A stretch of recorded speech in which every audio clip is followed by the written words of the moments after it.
Great, I'm lying here, I'm naked, now I gotta pee. Oh, this is fantastic. I'm actually very excited to be invited to do this series, and was kind of beating myself up a bit about what jokes I was going to tell, and but that has nothing to do with y'all. I'm a very indecisive person. Yeah, I am. I learned this about myself a few years ago in the oddest place while watching Lord of the Rings. Yeah. Okay, I need to set this up. I was told going into Lord of the Rings that the characters are based on mythic images that are embedded in our collective unconscious. So the character you identify with the most is speaking to who you truly are at the core of your being. I don't know. That's a lot of baggage to take into a matinee, right? And I found it extra disturbing when I started to connect with that Gollum guy, the Smeagol, that bald guy who crawls around arguing with himself all the time. We wants the precious. We wants it. Hobbits stole it from us and we want it. But the hobbits are our friends. No, they're not our friends. Thieves, filthy, dirty thieves. No, we destroys the precious in the fires. No, we takes the precious and we will be the bastards. All right, so...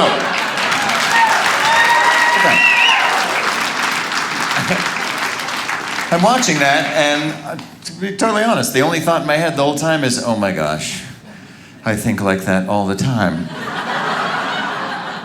Yeah, I'm serious. I'll be at a Starbucks getting a drink. Oh, I have a single short latte, please. Who gets the lemon bread? We want the lemon bread, we do. It looks so precious. Don't get it, it'll make us fat. Shut up, I'll go jogging in the morning. I'll run off the tricksy little sweetbread. No, you won't, you'll sleep in. You say you run, you sleep right in. Shut up, I deserves it. I deserves it. Yes, standing behind some woman at the grocery store checkout aisle with really cool hair kind of piled up into some mystical Jenga tower, held together with a single stick. Touch it. We wants to touch it. Don't touch it, she's just buying eggs. Shut up, methinks as if I pulls this tricksy stick. The tower stazes. Anyway, so I got that going on inside my head all day long. In case we talk later.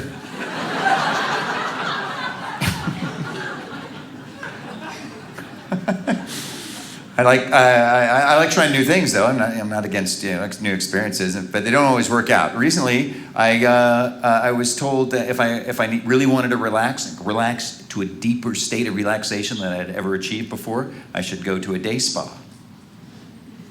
Yeah, sure, okay, yeah, if you say so. I've never been so uptight in my life as I was my 2 hours at the day spa. I kind of blame myself. I think I was trying too hard. Because I'm very goal-oriented. Come on, let's do this. Let's relax. Come on. Woo! This is how I feel at home. It's not happening. Mrs. Bull, $80.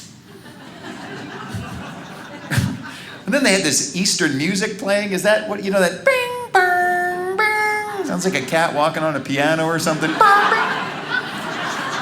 These ninja notes jumping out of nowhere.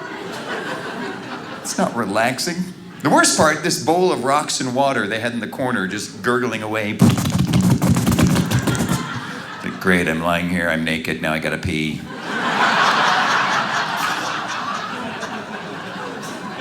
$80. I could have bought 15 bacon double cheeseburgers for $80.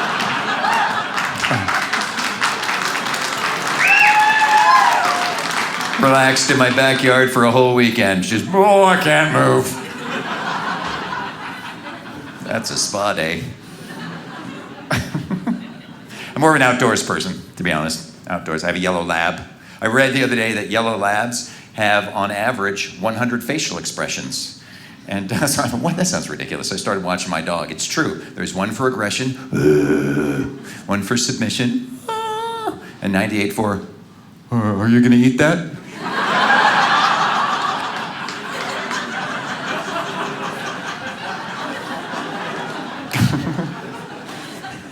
I have a theory why men like to hunt and fish, though. I think men hunt and fish because if guys are going to spend a lot of time together, just two of you in some remote place, just the two of you alone, something eventually has to end up dead. Yeah. Otherwise, it starts to feel too much like a date.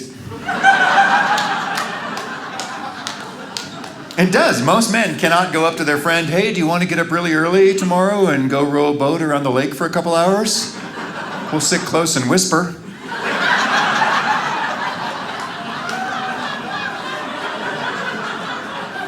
No, what? But you throw in, I'll bring my gun in case we see a duck. Oh, okay, yeah. Okay, yeah, let's go for the weekend, just us.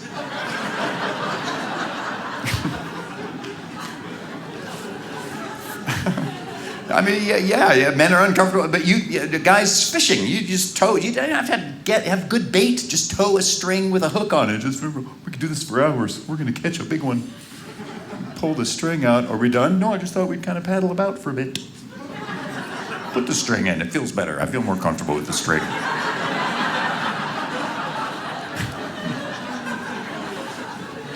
My college job when I was in college, I was a hiking guide up in Alaska. Yeah, I know you're mountain people here, so you're thinking, why would you need a guide for a hike? And I realize, yes, it is a fairly self-explanatory activity.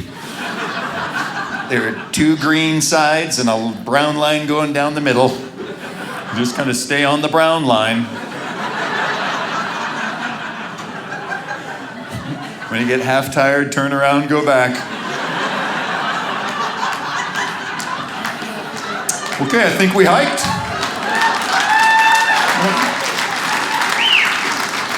I passed the test. I can be a guide now. But in Alaska, people want a guide. You know why? You know why? The bears. They're concerned about bears, and they want somebody at the front of the line with some kind of bear stopper.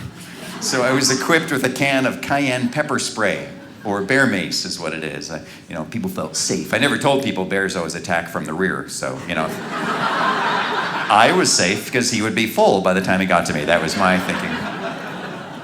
It's real stuff, though. It sprays about 15 feet, and of course I read later the average charging brown bear in Alaska can jump about 30 feet. So apparently, you're supposed to wait till he's right in the middle of his jump, and then, olé, kind of do this. Right? Let him slide by. They don't diagram it on the can for you, but I'm just guessing, just right at the apex, that's where you want to fire. I never actually maced a bear while leading a hike. I did have to use it once while I was fishing up there years later. I was standing in a river in southeast Alaska wearing the hip waders, which are the dorkiest bit of outdoor paraphernalia. I was something kind of ironic, man, I want to go out in the woods and extract nutrients from the wilderness. I want to live like my forebears, just me and nature. I'll survive. But I don't want my legs to be cold and wet. That is like, ooh.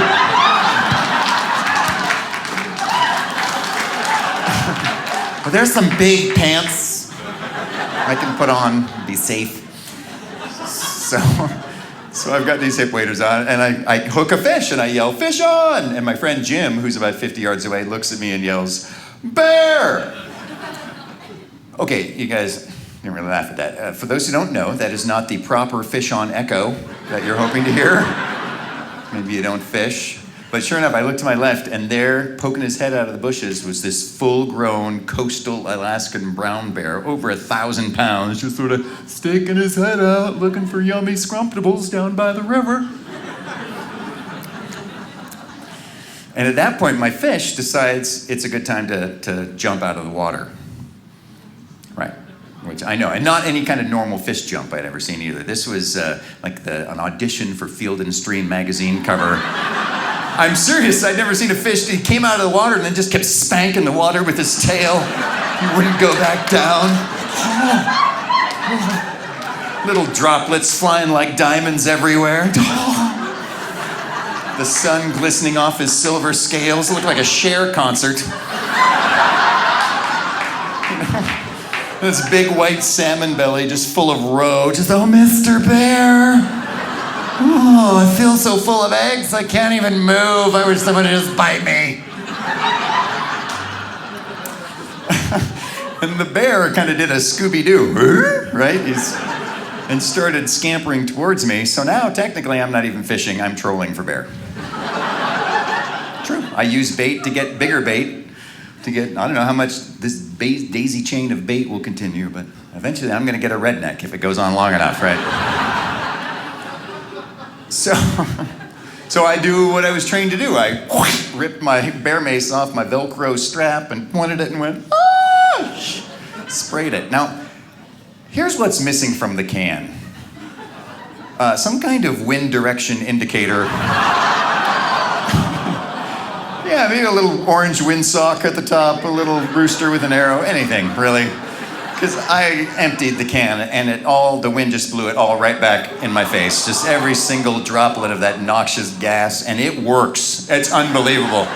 I couldn't see. My mucous membranes were in overdrive. I just instantly standing there going, ah, ah, ah. But I'm here to tell you the story because I found out that day bear mace works in two ways. If it gets on the bear, it stings their eyes, they run away. If it gets on you, apparently bears don't like Cajun food. So he left me alone. I couldn't see him because I was blinded, but I could hear him, I swear, 10 feet away, and he didn't touch me. He just kind of walked by going, oh, that's way too spicy. I am not having that. Oh. I want a raw salmon. To commemorate the whole thing, I wanted to get a bear mask at one of the native art stores in Southeast Alaska. So I went in and, the kind of cedar masks they're carved you see up there. And so I went to this Native American art store, and not as easy as I thought it would be, because they did have a gorgeous bear mask, but I looked at the price. $3,000. Yeah, for wood. I was thinking I could take $3,000 in carving lessons, come pretty darn close. But honestly, then I thought, well, maybe this is carved by the greatest native carver in all of Southeast Alaska. Maybe this is the mask I gotta have, right? It'll increase in value, it'll be a real treasure. So I pick up a card about the artist. Not so much. Carved by a guy named Tony, who grew up in New Jersey. Now, that should not be legal at the native art store, in my opinion. I wanted something authentic. I don't know what that meant, but I was picturing some 90-year-old guy with long gray hair. Every night I like to go into the forest, and I run with the great bears. Then I shape-shift into a bear, and I have many bear children. Then I awake in my human form, and I carve my children into the wood of the great cedar, so I can sell them for $3,000. Right, that's what I wanted. Yo, my name's Tony. How you doing? Huh? Yeah, I moved out to Alaska from Jersey a few years ago so I could start carving stuff, because I heard you can make serious cash. This is a bear. Yeah, well, I started out as a beaver, but I messed up his tooth, so I shape-shifted him into a bear, you know what I'm saying? I am the first American in my family, too. The first. My parents, my dad's Canadian. Yeah. He laughs. That's not really not American. That's not American light. Yeah, he was a pilot in the Royal Canadian Air Force.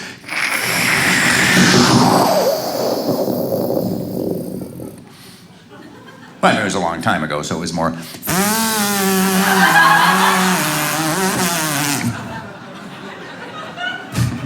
He doesn't have any cool war stories either. He never was in combat. The closest he got was flying a beaver and drop an ice-cold moose head on his buddies. That was as close.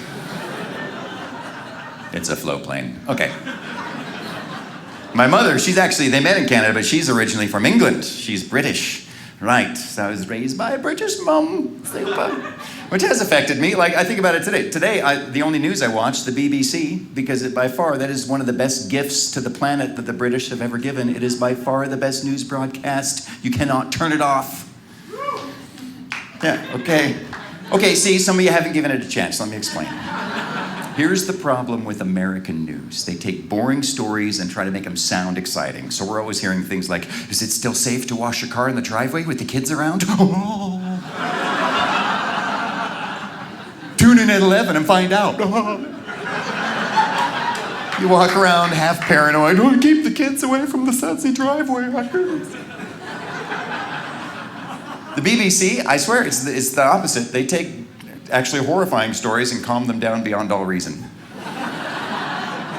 Watch war coverage on the BBC. There'll be a hot zone, and right in the middle of it, there's skinny Brit going, "This is Batley Mortimer Stokes reporting live for the BBC. I am here in front of an enemy ammunition facility. Notice on the side of the building a small red dot. Yes, this is actually part of a laser guiding missile system. Was developed by the Pentagon to deliver a weapon with a pinpoint accuracy. If I was standing here, it would literally hit me in the chest. Which is why I have chosen to stand here."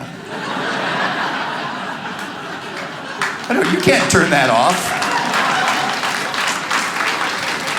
And they never quit. They never quit. The missile comes in, you know, whoa, we've just been hit. Super. Brilliant. That is precisely how I had imagined events would unfold. I am in some kind of giant crater out right now, out of which I do plan to crawl the moment I find my leg. Now, there it is. No, that is not mine, unfortunate. If you see a red dot, I recommend running like a bastard. This is rather awkward. I truly wish I was washing the vehicles at home in the driveway with the children. What could possibly go wrong in that idyllic scenario? Back to you, Heathcliff.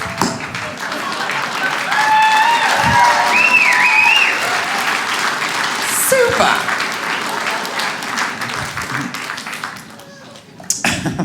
Some people in other countries think Americans are arrogant. I know.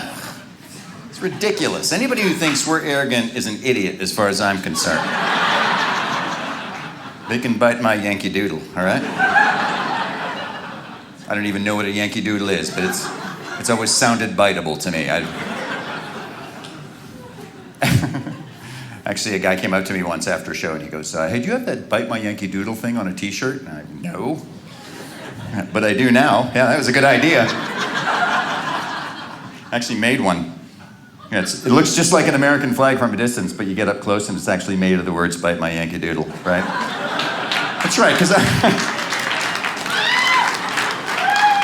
I feel we are not arrogant, but if we are, it's from time to time, at least we're subtle about it.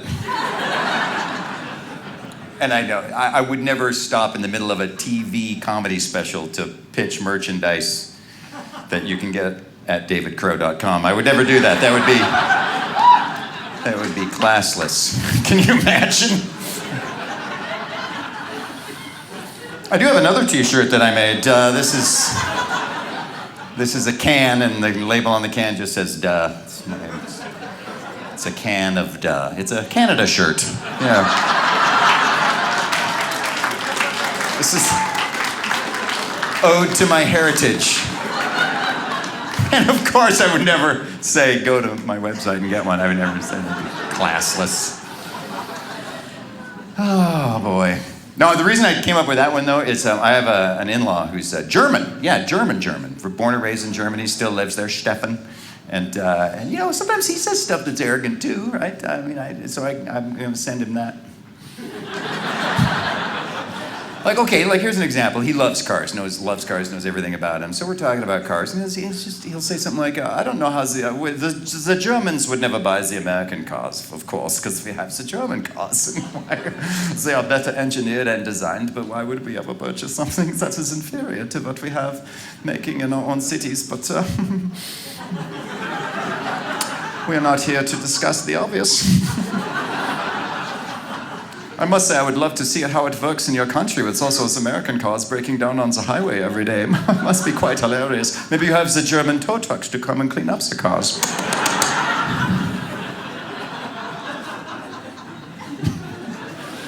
Here's what really annoys me is I don't know anything about cars.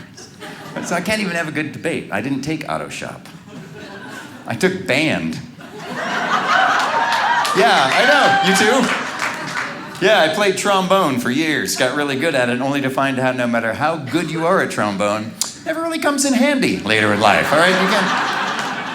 I can't whip my trombone out around a campfire when I'm 57. Anyone for a little satin doll?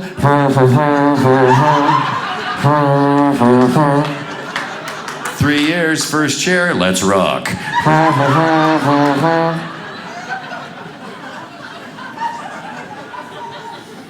I don't know what you did with your youth. I spent most of mine in my parents' basement going.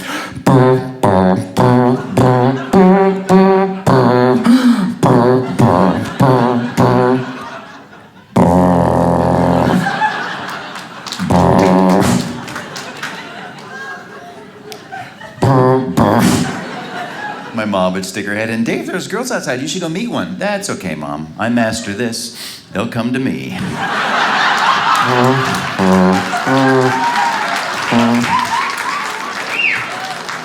No, they won't, actually. No, they won't. That's what else I learned. Trombone not meant for romance. One, it's got a spit valve, okay? If you want to learn an instrument to romance somebody, don't get one that hawks up its own goober every 10 minutes. That'll spoil every magical moment you managed to conjure with your talent, your gift. Hang on, honey, one more song. Where are you going? And I'm not saying I didn't have a good time in band. I love band. It had a big influence on my life. I had a great jazz teacher, and I still listen to jazz. Love jazz. Love it. And I credit my jazz teacher. And real jazz, too, by the way. Not smooth jazz. I don't know whose idea that was, but not everything is better smooth. Okay? Okay. Diarrhea, that's smooth. No one's happy about that scenario, right? Oh, it's easy listening today. Good. Right? Jazz is art. Art hurts a little sometimes, you know? Art is sometimes a struggle. That's why Miles Davis played with a plunger on occasion, because he had some stuff to work out. He didn't just low note his music all over the room. It's so easy to hear. Okay, I'm relating to like me and 2 other people in the room. This is... Actually, it's kind of funny though. A while back, I was working with a black comic, and he heard me talk about jazz on stage. And in the green room afterwards, he sits down and says, "You know, I don't know if you know the history of jazz, but black people, we actually brought jazz to this country. What happened is we brought the African rhythms and gospel and turned that into rhythm and blues, and that evolved into jazz and rock and roll. And really, the whole American songbook is based on that contribution. And without it, this country wouldn't have the music it is so proud of." And I thought, I did not know that. And I was kind of jealous. That was the other surprise. I felt jealous. Not of the music. I was jealous of how comfortable he was just plunking down in front of me and bragging about stuff his people did. Yeah, because as a white guy, I would feel sheepish about doing that. I didn't know how to... It's not like I'm going to go, "Oh, that's great. We brought some stuff too. We brought golf and Santa and ham and pants and chemical engineering and guns. Pow, pow, and space exploration and the crock pot and the Swiffer and bowling, pretty sure that was ours. Curling, definitely ours. We brought the Constitution. We kind of brought the whole idea of this country to this country. We brought, well, I don't know how to tell you this. We brought black people to this country, so, you know, in a way, we brought jazz and rock and roll. Or, I mean, we drove the limo. I mean, if you think of it that way. Yeah, that's going to be awkward.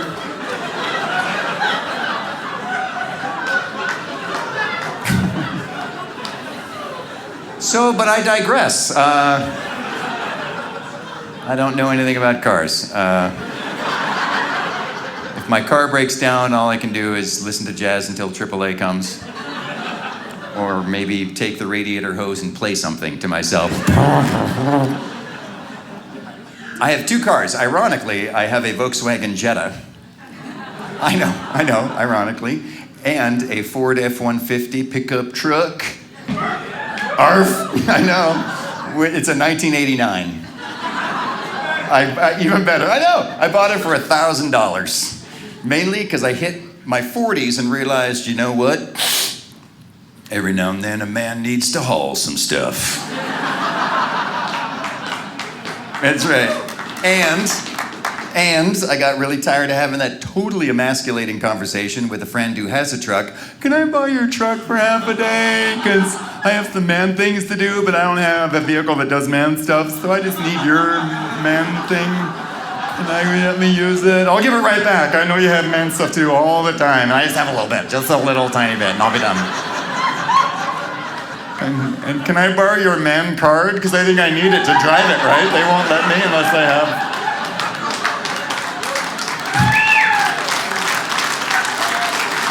Yeah. So it was worth $1,000 to not have that conversation. What I didn't know about having an old pickup truck is they are so much fun to drive, especially in a big city, right? First of all, you don't care what happens to them. It's an old, rusty truck. Oh, it's so empowering. I pull up to a 4-way stop, and then I go, right? The other 4 cars or 3 cars can figure out who's going after me, but that's up to them. But no one's challenging the 89 rust bucket. Coming through, everybody. You feel like a tugboat with tires all around. Go ahead, bump me, I don't care. Add some character.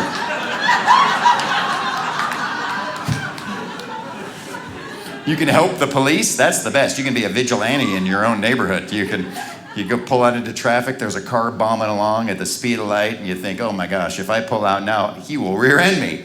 So you do, right? Like, hey, you better slow down, sporty. Woo! That is not the speed limit in this neighborhood. Go ahead and nest your grill into my trailer hitch. I'll give you a tow to where you want to go. I don't have a boat or nothing. So anyway, so I get home from this family gathering over in Europe, hop into my Jetta, won't start. Oh, what is the problem with the German engineering? It's just so clickety click clicky.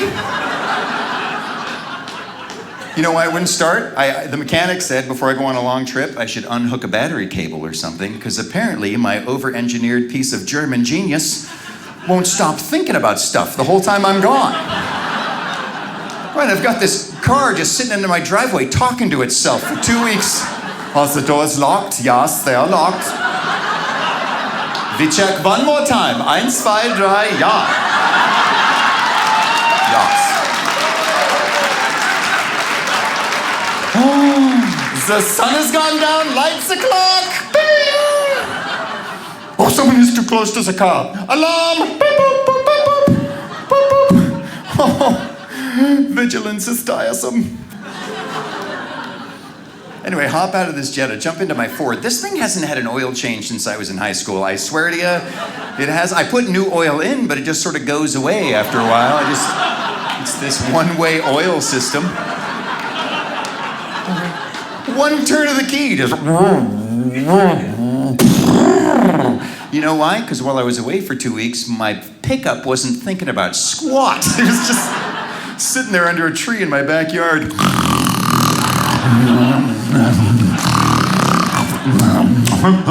Oh, you're back? Okay, we're gonna go haul some stuff, stop an Audi? Cool, let's do this.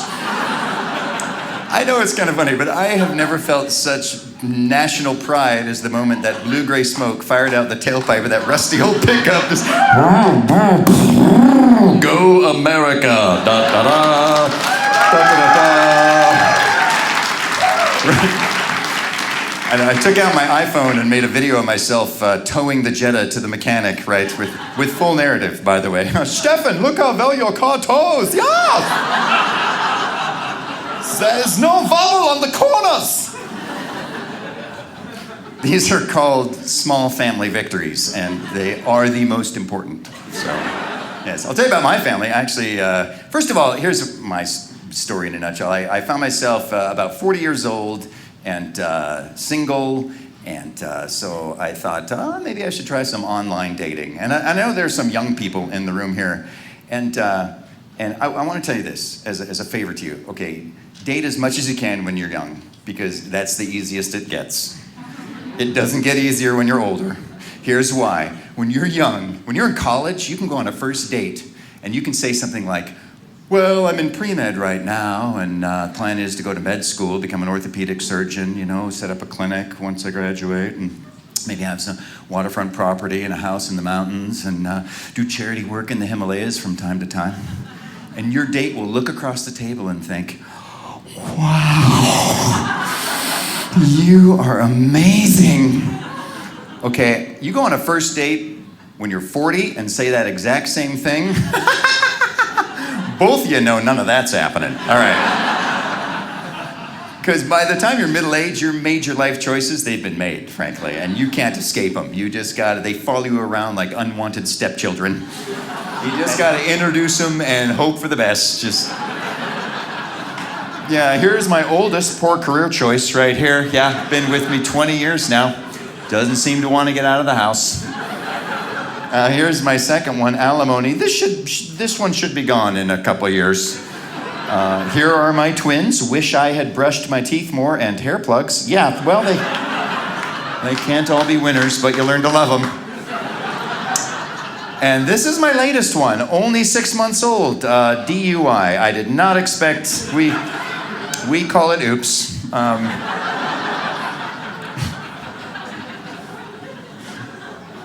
So a while back, I tried online dating a number of years ago, and I didn't want to, but I got lured in by one of those sites, right? I was just kind of investigating, and here's the deal.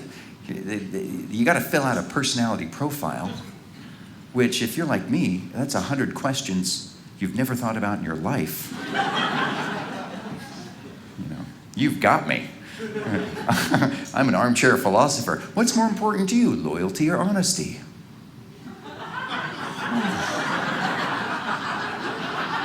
What is more important to me? Is there money involved? Or some of the stuff's easy.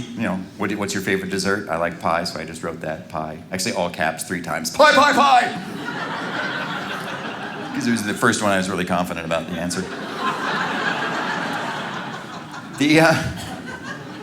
But here's the problem with these things. Okay, you're supposed to be honest, yet you're trying to get someone to like you, and it's just counterintuitive for a lot of these questions. Okay, what do you like to do with your leisure time? Are you going to be honest about that answer? Really? I mean, how interesting is your leisure time?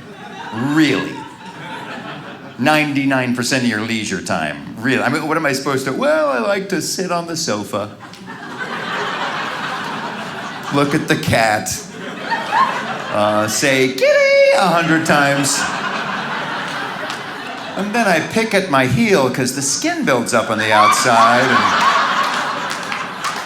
And, sometimes if I'm lucky, I actually get a little skin ball, roll it up, throw it at the cat, and whoa, it scares him. Hey.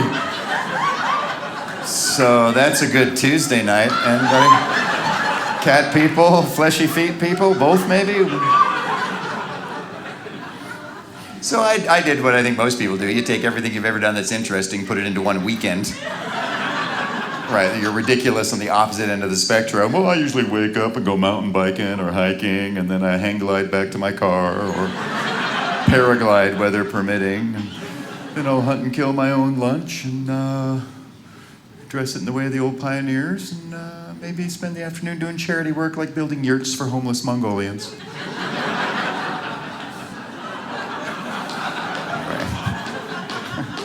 I literally got to the end, and at the bottom they said, for $30 we'll use all this data and plug it into our system and match you with your dream girl. And that's, to be honest, I got more paranoid than anything, or I started to think, really, the computer knows? What if I've been wrong my whole life, Because I've always kind of had this thing for the sporty librarian type with a foreign accent and a PhD and some rental properties. That's all I'm going for. What if that's way off? What if I'm more the Walmart cashier type with a Ford Festiva and a lot of guns in her basement kind of guy? Only one way to find out, so I sent the money in. They matched me up with a pediatric anesthesiologist from South Africa. Cha-ching. Yeah! Best $30 return I've ever had. So I didn't even know what it was when I met her too. Pediatric anesthesiologist. Turns out she almost kills children for a living. That's what she told me. She said, well, scientifically, we use drugs and chemicals to shut down your body and hover you over the abyss, and then while they do the operation, and then you brought back into the world of the living and then stabilized from the massive trauma and prevent you going into shock. Yeah, that's basically what I do, which is gonna come in handy when we have to discipline our own kid, I think. I know. You better clean your room. Your mother will show you the white light of Jesus.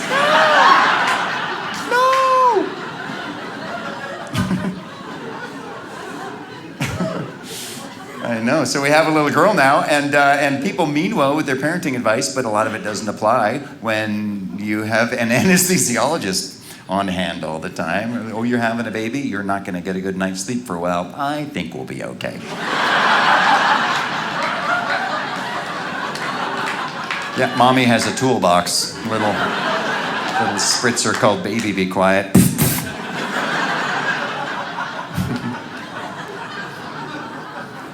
We went to South Africa to visit the grandparents, and that's a 17-hour flight, around the plane, and everybody was just complimenting us on how well-behaved our little child was on the 17-hour flight. Well, it's just good parenting, being on the same page, trying some of the most modern methods, and really sometimes you just have a gift for these things. I can't explain it, but we're done talking now. Okay.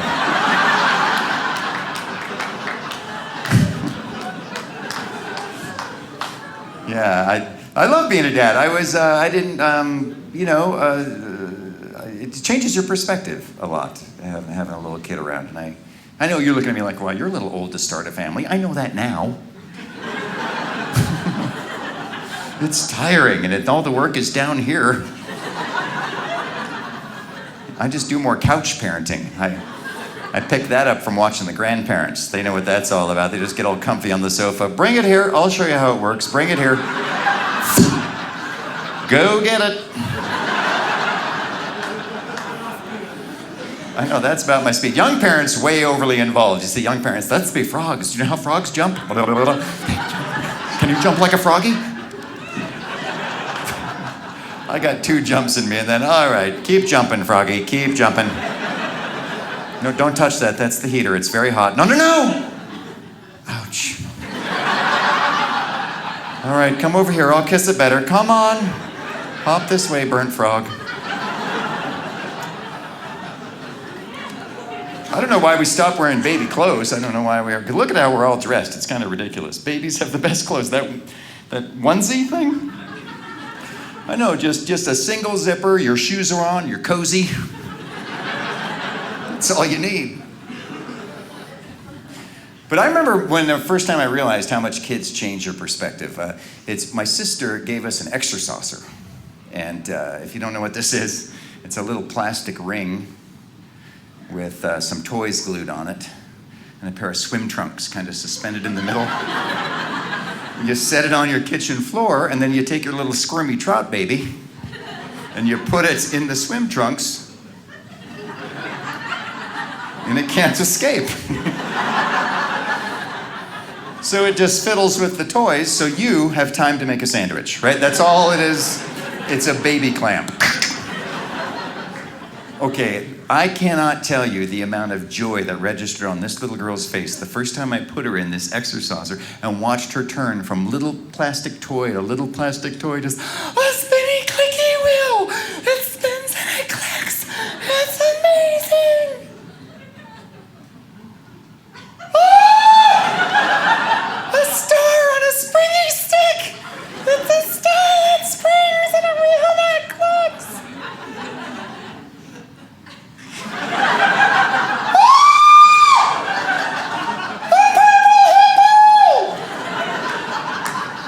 And I was watching that as a middle-aged man thinking, oh my gosh, I had no idea how jaded and bitter I have become.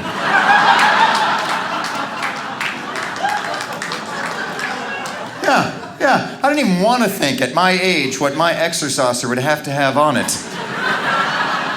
to get even half that response from me. Or you can't put a jet ski on an exerciser, you can't.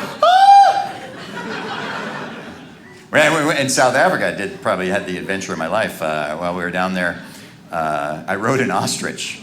That was my big, yeah, thank you for your lack of interest.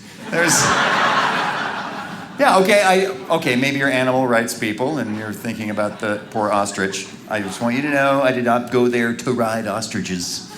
I'd never even heard of that activity, but I was just driving down this dirt road out in the middle of nowhere and saw this sign that said ostrich riding. My plans changed immediately. We are doing this. Here's what I found out about it. One, they don't look as rideable live and in person as you thought they would when you read the sign.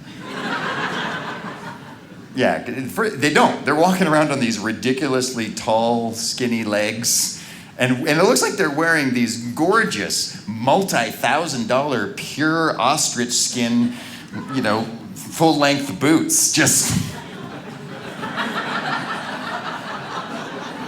But they're kind of new boots because they're not that stable. So there's a little bit of this, I don't think I'll be able to dance in these.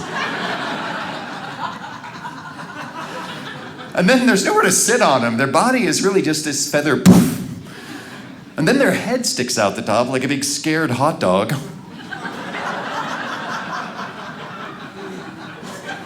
Yeah, they look like a one-man pride parade float. That's what they look like, okay?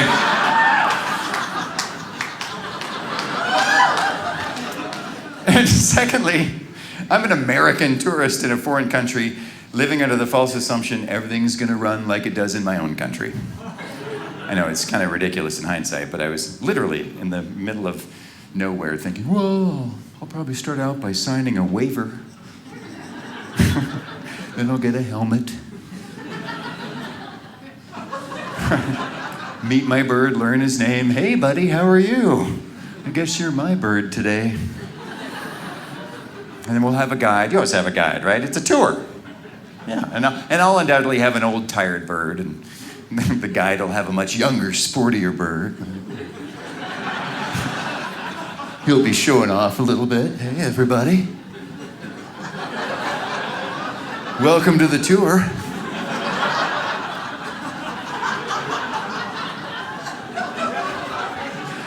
Whatever. This is his deal. He can be the king. And then ostrich riding. I'm picturing a tour, so I'm picturing 10 of us in a line just kind of walking around looking for hippos for an hour. I'll probably want to kick mine in the hiney, see how fast we can go. And they won't let me, but whatever, it'll still be fun. I'm doing it. All right, here's the deal. If you're the kind of person who doesn't really like signing waivers and wearing a helmet and being part of a little tour that doesn't let you go as fast as you want to, you need to get yourself to Africa, okay? Because they don't do any of that. It's just some guy that woke up that morning, I think I'll make money having foreign people ride wild animals today. And he did. Here's why it works. Apparently, ostriches have tiny brains. In fact, what I read is their brain is actually smaller than one of their eyeballs. Yeah, so they can't train them, they're too dumb. Did that stop the whole activity? No.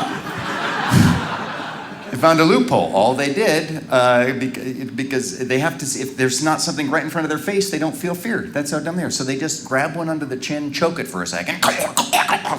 Before the bird can turn and fight, they throw a bag on its head, and the bird just mellowed out. Well, that was weird.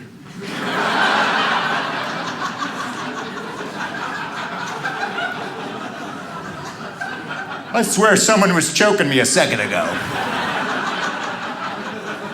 I just see beige now. And then the guide, he goes, okay, get on. Followed by the one phrase you never really want to hear in a foreign country. It is no problem, my friend. Right, that's foreign speak for the tourist is about to entertain the locals. That's what that is, okay? It means it's no problem for him. It is no problem for me. I have my money. But you, it is a wild bird. Maybe there is a problem. So I hop on incorrectly. Well, I thought it would be like any other animal. I figured I'd just kind of plunk down on the top, scooch forward, squeeze my knees together, grab the neck. I don't know, point the head where I want to go, right? I mean, it's like going to be like a big video game, really. That's all this is. I got this. It's not how you do it. You end up sitting near the back, and then you slide your legs under the wings. They fall across your thighs like big feathery chaps. You hook your feet around the front, and then you hold the wings way out by the elbow. Yes, this is not a secure feeling position, and it certainly doesn't feel like it will respond to steering.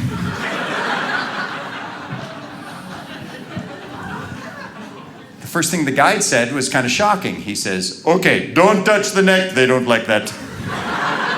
Which is disappointing when you're a first-time rider, because that's the go-to safety handle right in front of your face. And now you can't use it? Okay.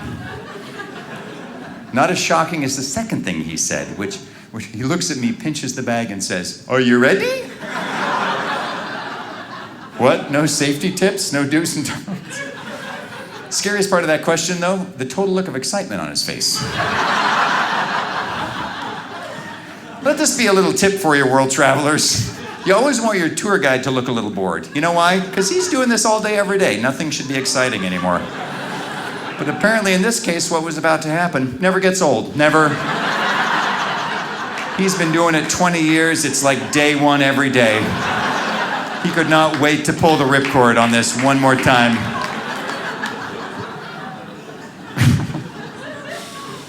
So anyway, he rips the bag off, and this is when it got really weird. Everything slowed down. I could hear my heart pump in slow motion. Suddenly aware of this whistling nose hair. I had no idea it had been there all day.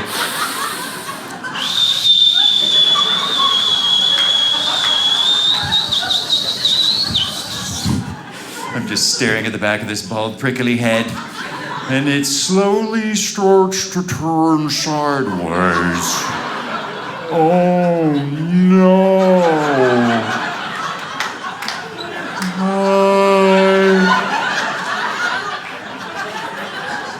And right as I thought, I guess nothing's gonna happen, the bird goes, "Ah!" and runs away. And I just hung on, that's all I did. I just clung for about 30 seconds, and frankly, I was kind of proud of that. I was very proud. And then I was shown the video, and I'm not proud of any of it. Not proud. Not proud. You ever have a video ruin a perfectly good memory? Yeah, in my mind, it had been quite a glorious feat. And then I watched the video. What really happened, he took off so fast, I slipped off the back. First step out of the gate, funk. Right, feet still locked around the front, by the way. Hanging onto the wings, face kind of bouncing on the feathers. There were a couple of squeals, I won't lie to you. I just, and then my feet came unlocked, but did I let go? Oh no, fuck. No, I'm just gonna hang on, and now I'm flopping and squealing and flopping. It just looked like I was humping some Jurassic turkey for 30 seconds. Yeah, and the expression on the bird makes it no better.